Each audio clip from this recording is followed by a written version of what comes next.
Good morning 8th class. बेटा ये आज की वर्कशीट है आपकी, वर्कशीट नंबर 9। आज 18 तारीख की ये वर्कशीट है। हम लोगों ने पढ़ा था इससे पहले, हमने विलय नीति पढ़ी थी और हमने इससे पहले रेजिडेंट्स के बारे में पढ़ा था, सहायक संधि के बारे में हमने पढ़ा था।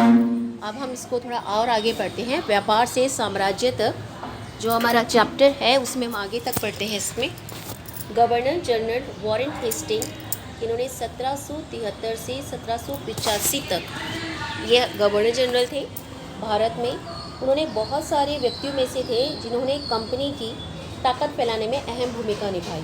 कौन सी company? East India Company. Warren Hasting के समय आते आते कंपनी न केवल बंगाल बल्कि मुंबई, मद्रास में भी सत्ता हासिल कर चुकी थी।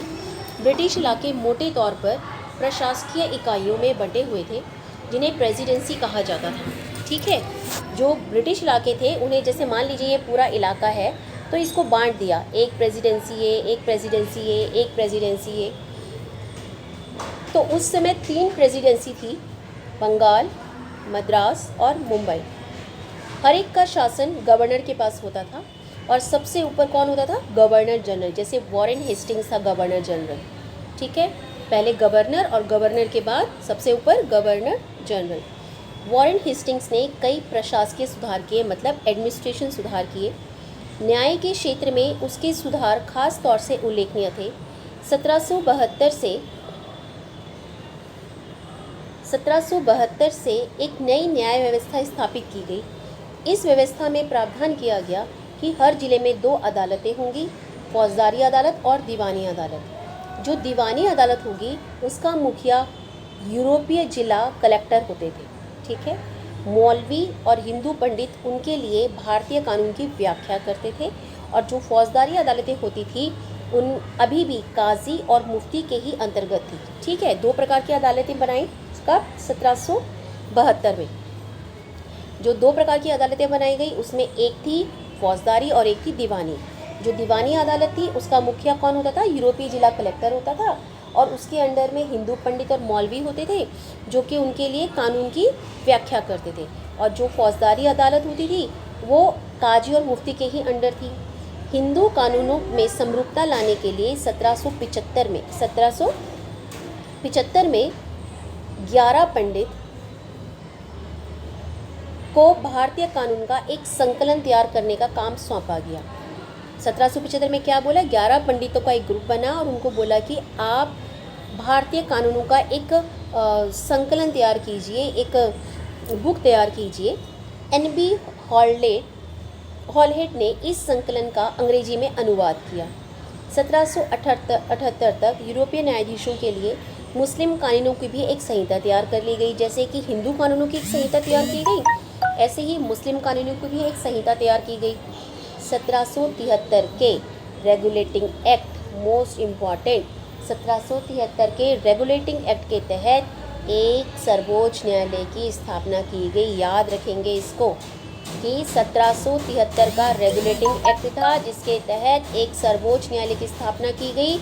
और इसके अलावा कलकत्ता में अपीलीय अदालत, जिसको सदर निजामत अदालत की भी स्थापना की गई। ठीक है, तो आपको ये चीज़ याद रखनी है कि वॉरेन हेस्टिंग्स ने क्या सुधार किया, 2 प्रकार की कौन सी अदालतें बनाई, दीवानी अदालत का मुखिया कौन था, फौजदारी अदालत का मुखिया कौन था, 1775 में कितने पंडितों ने बनाई, ये संकलन तैयार किया। उसके बाद रेगुलेटिंग एक्ट कब पास हुआ? 1773 में, और इसके तहत एक सर्वोच्च न्यायालय की स्थापना की गई। नए सर्वोच्च न्यायालय भारतीय जिले में कलेक्टर सबसे बड़ा ओहदा होता था। जैसा कि नाम से पता चलता है इसका मुख्य काम क्या होता था? लगान और कर इकट्ठा करना। भारतीय जिले में सबसे बड़ा जो पोस्ट होती थी वो थी कलेक्टर थी। और इसका काम क्या होता था? इसका काम होता था कर इकट्ठा करना, लगान इकट्ठा करना। न्यायाधीशों, पुलिस अधिकारियों व दारोगा की सहायता से जिले में कानून व्यवस्था बनाए रखना। और जहाँ पर वो काम करता था उसका कार्यालय कलेक्ट्रेट सत्ता और संरक्षण का नया केंद्र बन गया था, जिसने पुराने सत्ता केंद्रों को हाशिए पर ढकेल दिया। मतलब जो पुराना सत्ता के केंद्र थे वो किनारे हो गए और मेन कौन बन गया था? कलेक्ट्रेट, जहाँ पर कलेक्टर काम करता था। अच्छा, अब आया पहला क्वेश्चन, प्रेसिडेंसी का क्या अर्थ होता है। अभी हमने ऊपर पढ़ा था प्रेसिडेंसी का क्या अर्थ होता है। प्रेसिडेंसी का अर्थ होता है कि जो ब्रिटिश इलाके होते थे उन्हें प्रशासन ढंग से चलाने के लिए अलग अलग इकाइयों में बांट दिया जाता था, जिन्हें प्रेसिडेंसी कहा जाता था। उदाहरण के लिए उस समय 3 प्रेसिडेंसी थी। ये आपने इसका आंसर लिखना है। आगे देखिए, वॉरेन हेस्टिंग्स कौन था और भारत में ब्रिटिश ईस्ट इंडिया कंपनी की ताकत को फैलाने में क्या भूमिका निभाई। अभी हमने ऊपर पढ़ा था वॉरेन हेस्टिंग गवर्नर जनरल था। उसके शासनकाल में 3 प्रेसिडेंसी बनी। उसने 1772 में 2 अदालतें बनाई, दीवानी और फौजदारी। उसने 1773 में रेगुलेटिंग एक्ट पास कराया, जिसके तहत सर्वोच्च न्यायालय की स्थापना की गई। ये सारी चीज़ें आपको पॉइंट्स में लिखनी है। वॉरेन हेस्टिंग्स ने न्याय के क्षेत्र में क्या सुधार किया। अभी जो हमने बताया कि उसने दीवानी और फौजदारी अदालत बनाई और उसके बाद सर्वोच्च न्यायालय की स्थापना की गई 1772 के रेगुलेटिंग एक्ट में। कलेक्टर का क्या काम होता था, ये हमने यहाँ पे पढ़ लिया। लगान पर इकट्ठा करना, ये इसका काम होता था। ठीक है, और कानून व्यवस्था बनाए रखना जिले में पुलिस अधिकारियों न्यायाधीशों की मदद से, ये इसका काम होता था। ठीक है, तो ये आपकी वर्कशीट है, ध्यान से करेंगे। जो भी आंसर लॉन्ग आंसर होते हैं उन्हें आपने पॉइंट्स में लिखना है। सारे आंसर आपकी वर्कशीट में दिए हुए हैं, इसको ध्यान से पढ़ेंगे।